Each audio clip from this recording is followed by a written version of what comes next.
Hello friends, मैं शाजिया शाह आज art and culture के एक नए टॉपिक के साथ आपके समक्ष उपस्थित हुई हूँ। तो क्वेश्चन है, प्रारंभिक बौद्ध स्तूप कला लोकवर्णीय विषयों एवं कथानकों को चित्रित करते हुए बौद्ध आदर्शों की सफलतापूर्वक व्याख्या करती है। व्याख्या कीजिए। फ्रेंड्स, ये क्वेश्चन यूपीएससी का है, 2016 में पूछा हुआ था 200 वर्ड्स में। मैंने कुछ क्वेश्चन यूपीएससी के भी किए हैं आर्ट एंड कल्चर के, जो मुझे लगता है कि आपके के लिए फ़ायदेमंद होंगे, आपको काम आ सकते हैं, तो आप देख लीजिएगा। सबसे पहले इसको प्रारंभ करते हैं हम इसकी प्रस्तावना से, इसकी भूमिका से। स्तूप क्या होते थे फ्रेंड्स? मैंने स्तूप की पहले परिभाषा दी हुई है कि स्तूप बुद्ध या किसी बौद्ध संत के अवशेष या पवित्र सामग्री जैसे पुस्तक, चप्पलें इत्यादि पर निर्मित एक स्थापत्य संरचना है। बेसिकली फ्रेंड्स, स्तूप एक थूप या थूहा या ढेर को कहते हैं, और स्तूप जो परंपरा आई है वो बौद्ध दर्शन से संबंधित है, लेकिन ये परंपरा बौद्ध दर्शन की स्वयं की नहीं है। ये उससे पहले जनजातीय तत्वों में पाई जाती थी। जनजातीय लोग जो हैं वो अपनी किसी मुखिया के मरने पर, अपने किसी प्रमुख व्यक्ति के मरने पर उसके ऊपर एक ढेर का निर्माण, उसकी कब्र के ऊपर एक ढेर का निर्माण कर देते थे, यानी कि समाधि के ऊपर एक ढेर का निर्माण कर देते थे। उसी से स्तूप की संरचना का विकास हुआ और आगे इसको बौद्ध धर्म ने अपना लिया। फिर हम आगे देखते हैं, ये बौद्धों के दर्शन से संबंधित है। ये धरातल पर बौद्धों के दर्शन से संबंधित है। धरातल पर बुद्ध की मृत्यु का प्रतीक न होकर पूर्ण आनंद एवं ज्योति का प्रतीक माना जाता है।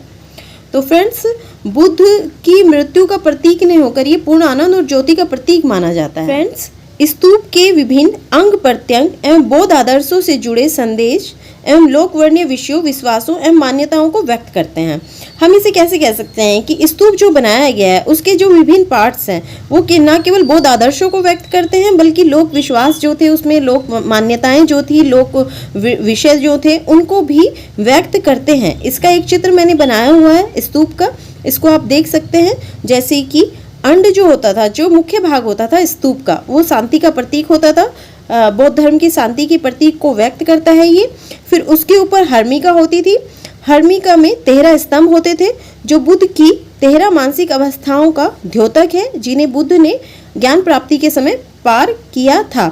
उसके ऊपर 3 छत्रावलियां लगी रहती थी। ये छत्रावलियां बुद्ध की शिक्षाओं यथा करुणा, समानता एवं सद्भाव का प्रतीक है। इसके अलावा जो प्रदक्षिणा पथ होता था नीचे, वो प्रदक्षिणा पथ जिसमें लोग इस स्तूप की परिक्रमा करते थे, वो पवित्र भूमि को घेरे जाने का प्रतीक है। ये जो स्तूप होता था, 4 दिशाओं में इसमें तोरण स्थापित किए जाते थे। स्तूप की जिस भूमि पर ये होता था वहां पर जाने के लिए तोरण फ्रेंड्स प्रवेश द्वार हुआ करता था। इन स्थापत्य संरचनाओं के चारों तरफ जाने के लिए प्रवेश द्वार बनाए जाते थे, जिन्हें तोरण कहते थे। 4 दिशाओं में बनाया जाता था। ये 4 दिशाओं का प्रतीक है, उत्तर, दक्षिण, पूरब, पश्चिम। इसके अलावा जो तोरण द्वार होते थे वो उन पर विभिन्न शिल्पांकन किया जाता था और विभिन्न मूर्तियां उकेरी जाती थी। उसमें जैसे यक्ष यक्षिणी की मूर्तियां, पशुओं की मूर्तियां, पुष्प लताओं की मूर्तियां, नाग मूर्तियां, पशु मूर्तियां, इस तरह की मूर्तियां, ये जो है फ्रेंड्स, ये उस समय के लोक विश्वासों को प्रदर्शित करता है। तो फ्रेंड्स, चूंकि क्वेश्चन में बात की गई है प्रारंभिक बौद्ध स्तूपों की, तो प्रारंभिक बौद्ध स्तूपों में हमें सांची का स्तूप, भरभूत का स्तूप, बोध गया का स्तूप एवं अमरावती के स्तूप प्राप्त होते हैं, जो कि मौर्य काल में और मौर्योत्तर काल में बनाए गए हैं। इन बौद्ध स्तूपों में जातक कथाओं के माध्यम से बुद्ध के पूर्व जन्मों को दिखाया गया है। इसी तरह फ्रेंड्स, स्तूपों में जो बुद्ध की उपस्थिति को दिखाया गया है वो डायरेक्ट बुद्ध की प्रतिमा बनाकर या मूर्ति बनाकर नहीं, बल्कि उनकी उपस्थिति को संकेतों के माध्यम से दिखाया गया, उन प्रतीकों के माध्यम से दिखाया गया है। प्रतीकों के माध्यम से दिखाना ये इंगित करता है कि प्रारंभिक बौद्ध दर्शन में मूर्ति पूजा निषेध का ये संकेत हमें बताता है कि मूर्ति पूजा निषेध प्रारंभिक बौद्ध दर्शन में थी। बुद्ध प्रतीक क्या यूज किए गए हैं, जैसे वृक्ष यूज किए गए, हाथी, अश्व, चक्र आदि। इसी तरह भरभूत स्तूप में हम कमल का अंकन देखते हैं। कमल का अंकन आत्मा की शुद्धता को व्यक्त करता है। यह कर्म कांड के विरुद्ध आत्म दीपो भव के जो बौद्ध दर्शन के आदर्श है उसको सामने रखता है। फिर इसी प्रकार हम आगे देखते हैं कि प्रारंभिक काल में जो स्तूपों में भय रहित विचरण करते हुए पशु पक्षियों का अंकन किया गया है। ये भय रहित पशु पक्षियों का जो अंकन किया गया है फ्रेंड्स, ये अहिंसा के आदर्श को इंगित करता है कि भय रहित होकर वो विचरण कर रहे हैं। आगे हम देखते हैं फ्रेंड्स कि तोरण द्वार पर चक्र का अंकन है। तो तोरण द्वार पर चक्र का अंकन निर्वाण प्राप्ति के लिए जो आवश्यक अष्टांगिक मार्ग है उसको बताता है, उसको व्यक्त करता है। स्तूपों में ये तो हुए बौद्ध दर्शन के तत्व, कुछ लोक मान्यताओं के, लोक विश्वासों के और लोक वर्णीय विषय भी दिखाई देते हैं स्तूपों में। उनके कई तत्व हैं, जैसे यक्ष की मूर्ति, यक्षिणी की मूर्ति, बोनो, नाग पूजा, विभिन्न पशु पक्षियों और पुष्पलताओं को दिखाया गया है। ये पुष्पलताएं, यक्ष, यक्षिणी, बोनो, नाग पूजा इत्यादि उस काल में